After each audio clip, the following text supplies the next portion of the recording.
नमस्कार। प्रथम वर्ष भूगोल के विद्यार्थियों का यूट्यूब चैनल पर स्वागत है। आज हम वायुमंडल के संगठन और उसकी संरचना के बारे में विस्तार से पढ़ने वाले हैं। तो सबसे पहले देखते हैं कि वायुमंडल कहते किसे हैं, इसे किस तरह से परिभाषित किया जा सकता है। तो पृथ्वी के चारों ओर जो गैस का विशाल आवरण है, जो कि पृथ्वी को पूरी तरह से चारों तरफ से घेरे हुए है और उसे लपेटे हुए है, वही वायुमंडल कहलाता है। जलवायु वैज्ञानिक क्रिचफील्ड के अनुसार वायुमंडल अपने वर्तमान स्वरूप में 58 से 50 करोड़ वर्ष पूर्व यानी कि कैम्ब्रियन युग में अपने अस्तित्व में आया था। वायुमंडल का संगठन का अर्थ होता है कि कोई भी चीज़ जो है वो किन किन से मिलकर बनी हुई है। तो वायुमंडल किन किन चीज़ों से मिलकर बना हुआ है ये हम देखते हैं। इसमें सबसे पहले आती हैं गैसें, इसके बाद जो तत्व आता है वो है जलवाष्प और तीसरा आता है इसमें धूल के कण। लेकिन मुख्य जो संगठन है या जो मुख्य जो संरचना है वो वायुमंडल की गैसों से बनी हुई है। तो वायुमंडल में कई तरह की गैसें हैं जिसमें nitrogen, oxygen, argon, carbon dioxide, hydrogen, neon, helium, krypton, xenon, ozone सब हैं। इन गैसों को हम दो ग्रुप में रख सकते हैं, स्थायी गैसें और अस्थायी गैसें। नाइट्रोजन और जो ऑक्सीजन है वो स्थायी गैसें हैं और इनकी मात्रा जो है वायुमंडल में लगभग समान बनी रहती है। ऑर्गन, हाइड्रोजन और नियोन जो है वह भी स्थायी गैसें हैं, परंतु इनका जो अनुपात और मात्रा है वो बहुत ही कम होने के कारण ये इतनी अधिक महत्वपूर्ण नहीं मानी जाती। जबकि कार्बन डाइऑक्साइड जो है इसकी मात्रा अस्थिर रहती है, इसलिए इसे हम अस्थायी गैसों की श्रेणी में रखते हैं। जलवाष्प वायुमंडल में आयतन के अनुसार 4% जलवाष्प की मात्रा हमेशा ही रहती है। जलवाष्प की सर्वाधिक मात्रा भूमध्य रेखा के आसपास रहती है। क्यों? क्योंकि यहाँ पे हर रोज संवहनिक वर्षा होती है और सबसे कम मात्रा ध्रुवों के आसपास रहती है। भूमि से 5 किलोमीटर की ऊंचाई तक वायुमंडल की समस्त जलवाष्प का 90% तक भाग रहता है और ये जलवाष्प ही सभी प्रकार के संघनन, वर्षा संबंधी घटनाओं आदि के लिए जिम्मेदार होती है। वायुमंडल में जलवाष्प का मात्र 0.01% भाग ही सुरक्षित रहता है। धूल के कण, इसे एरोसोल भी कहते हैं। विभिन्न स्रोतों से वायुमंडल में जाने वाले धूल के कण आर्द्रताग्राही नाभिक का कार्य करते हैं। धूल के कण सौर विकिरण के परावर्तन और प्रकीर्णन के द्वारा ऊर्जा को अवशोषित भी करते हैं। वर्णात्मक प्रकीर्णन के कारण आकाश का रंग नीला और सूर्योदय और सूर्यास्त के समय लालिमा दिखाई देती है। उषाकाल और गोधूलि की तीव्रता और उसकी अवधि के निर्धारण में भी धूल कणों की प्रमुख भूमिका होती है। धूल कण धुएं के कण आर्द्रताग्राही नाभिकों का काम भी करते हैं। धूल कणों का सर्वाधिक जमाव उपोष्ण और औद्योगिक क्षेत्रों में तथा न्यूनतम जमाव ध्रुव के निकट पाया जाता है। यह है वायुमंडल की संरचना: troposphere, stratosphere, mesosphere, thermosphere and exosphere. वायुमंडल की संरचना के संबंध में 20वीं सदी में कई अध्ययन किए गए और इनमें सर नेपियर, पिकार्डो, फ्रेंडले, कैनली, हेविसाइड आदि कई वैज्ञानिकों का इसमें योगदान रहा। तापमान का जो ऊर्ध्वाधर वितरण होता है ऊपर की तरफ, उसके आधार पर वायुमंडल को विभिन्न परतों में बांटा गया। तो जो सबसे नीचे की परत है वायुमंडल की, जो पृथ्वी से लगी हुई है, उसका नाम है क्षोभमंडल। क्षोभमंडल या ट्रोपोस्फियर, इसको विक्षोभ प्रदेश भी कहते हैं और इसकी जो खोज है वो लिबास डी बोर्ड ने की थी। वायुमंडल की इस सबसे निचली परत का भार संपूर्ण वायुमंडल का लगभग 15% होता है और ये धरातल से लगभग 10 किलोमीटर की ऊंचाई तक फैली रहती है। भूमध्य रेखा पर इसकी ऊंचाई थोड़ी अधिक होकर 18 किलोमीटर तक और ध्रुवों पर लगभग 10 किलोमीटर तक रहती है। ग्रीष्म ऋतु में इस स्तर की ऊंचाई और अधिक बढ़ जाती है और शीत ऋतु में कम हो जाती है। इस मंडल की जो प्रमुख विशेषता है वो ये है कि यहाँ प्रति 165 मीटर की ऊंचाई पर 1 डिग्री सेल्सियस तापमान घटता चला जाता है और इसमें सर्वाधिक क्षैतिज और लंबवत तापांतर पाए जाते हैं। इस भाग में गर्म और शीतल होने का कार्य विकिरण, संचालन और संवहन 3 क्रियाओं के द्वारा होता है।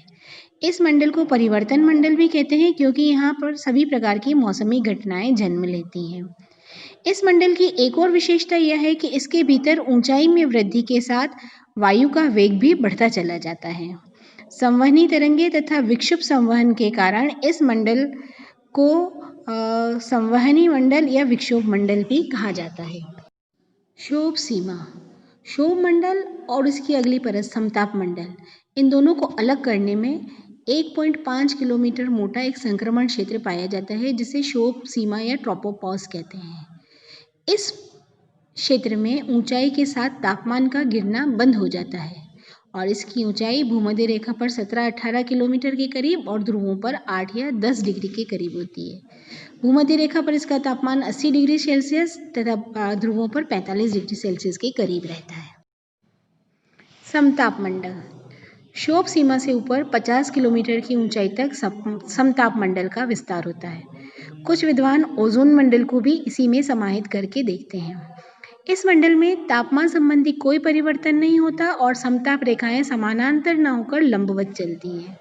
यहाँ संघनन से विशिष्ट प्रकार के मुक्ताब मेघों की उत्पत्ति होती है एवं गिरने वाले बादलों को नॉक्ट्युलेंट्स कहा जाता है।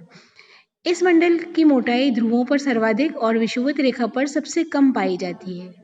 शीत ऋतु में 50 डिग्री से 60 डिग्री अक्षांशों के बीच समताप मंडल सर्वाधिक गर्म मिलता है।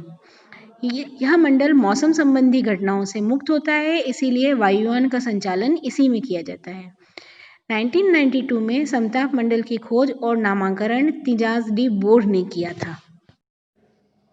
ओजोन मंडल, समताप मंडल के निचले भाग में 15 से 35 किलोमीटर के बीच ओजोन गैस का मंडल होता है। ओजोन गैस सूर्य से निकलने वाली अतिप्त पराबैंगनी किरणों को सोख लेती है। इस स्तर में प्रति किलोमीटर 5 डिग्री सेल्सियस की दर से तापमान बढ़ता चला जाता है। इसी अन्य तापमान के कारण वायुमंडल में ध्वनि और नीरवता उत्पन्न होती है। वर्तमान में ओजोन पार्ट के क्षरण की समस्या के निवारण के लिए मॉन्ट्रियल प्रोटोकॉल एवं अन्य उपायों के जरिए ओजोन क्षरक पदार्थों पर कड़ाई से रोक लगा दी गई है। ग्लोबल वार्मिंग भी इसी के कारण। मध्यमंडल, 50 से 80 किलोमीटर की ऊंचाई वाला वायुमंडल का भाग मध्यमंडल या मीजोस्फीयर कहलाता है। इसमें तापमान में ऊंचाई के साथ कमी होती जाती है। 80 किलोमीटर की ऊंचाई पर तापमान 80 डिग्री सेल्सियस हो जाता है। इस न्यूनतम ताप की सीमा को मीजोपॉज कहते हैं। अयन मंडल, धरातल में 80 से 640 किलोमीटर के बीच अयन मंडल का विस्तार है। यहाँ पर अत्यधिक तापमान के कारण वायुदाब बहुत ही कम पाया जाता है। पराबैंगनी फोटॉन्स और उच्च वेगीय कणों के द्वारा लगातार प्रहार के कारण यहाँ गैसों का आयनन होता रहता है। आकाश का नीला रंग, सुमेर ज्योति, कुमेर ज्योति तथा अन्य उल्काओं की चमक, ब्रह्मांड की किरणों की उपस्थिति इस भाग की मुख्य विशेषता है। यह मंडल कई आयनीकृत परतों में विभाजित किया जा सकता है, जिसमें सबसे पहले है डी परत का विस्तार 80 से 96 किलोमीटर तक है। यह भाग दीर्घ रेडियो तरंगों को परावर्तित करता है। दूसरा है E1 परत। E1 परत 96 से 130 किलोमीटर तक और E2 परत 160 किलोमीटर तक विस्तृत है। E1 और E2 परत के मध्य में मध्यम प्रकार की जो रेडियो तरंगे हैं उनको परावर्तित करती हैं। F1 और F2 परतों का विस्तार 160 से 320 किलोमीटर तक है। ये शॉर्ट जो रेडियो वेव्स होती हैं उनको परावर्तित करती हैं। इसे एपल्टन परत का भी कहा जाता है। जी परत का विस्तार 400 किलोमीटर तक है। इस परत की उत्पत्ति नाइट्रोजन के परमाणुओं और पराबैंगनी फोटॉन्स की प्रतिक्रिया के कारण हुई है। एक्सोस्फीयर, सामान्यतः 640 किलोमीटर के ऊपर का भाग जो है बाह्यमंडल कहलाता है। यहाँ पर हाइड्रोजन और हीलियम गैस प्रधानता पाई जाती है। नवीनतम शोध के अनुसार यहाँ पर नाइट्रोजन, ऑक्सीजन, हीलियम, हाइड्रोजन की अलग अलग परतें भी हैं। लेमन स्पिट्जर ने इस मंडल पर विशेष शोध किया। ये देखो, इसमें ये जो ग्राफ है ये तापमान और ऊंचाई का संबंध दिखा रहा है। क्षोभ मंडल में जैसे जैसे हम ऊपर की तरफ जा रहे हैं तापमान कम होता जा रहा है। 1 डिग्री पर आकर तापमान पुनः बढ़ना शुरू हो गया जो कि ट्रोपोस्फियर है। वायुमंडल की रासायनिक संरचना 1992 में मॉर्सेल और निकोलेट ने रासायनिक संरचना के आधार पर वायुमंडल को 2 भागों में बांटा। समताप मंडल, इसकी औसत ऊंचाई सागर तल से लगभग 90 किलोमीटर तक है। इसमें क्षोभ मंडल, सप्ताह मंडल और मध्य मंडल आते हैं। इस मंडल में oxygen, nitrogen, organ, carbon dioxide, neon, helium, hydrogen आदि गैसें सदैव विद्यमान रहती हैं। विषम मंडल, इस मंडल में मिलने वाली विभिन्न गैसीय परतों एवं गैसों के अनुपात में भिन्नता पाई जाती है, जो निम्नलिखित है। इसमें आणविक नाइट्रोजन परत 90 से 2000 किलोमीटर की ऊंचाई तक, आणविक ऑक्सीजन परत 2000 से 1100 किलोमीटर की 200 से 1100 किलोमीटर की ऊंचाई तक, आणविक हीलियम 1100 से 3500 किलोमीटर और आणविक हाइड्रोजन 3500 से लगभग 1 लाख किलोमीटर की ऊंचाई तक पाई जाती हैं।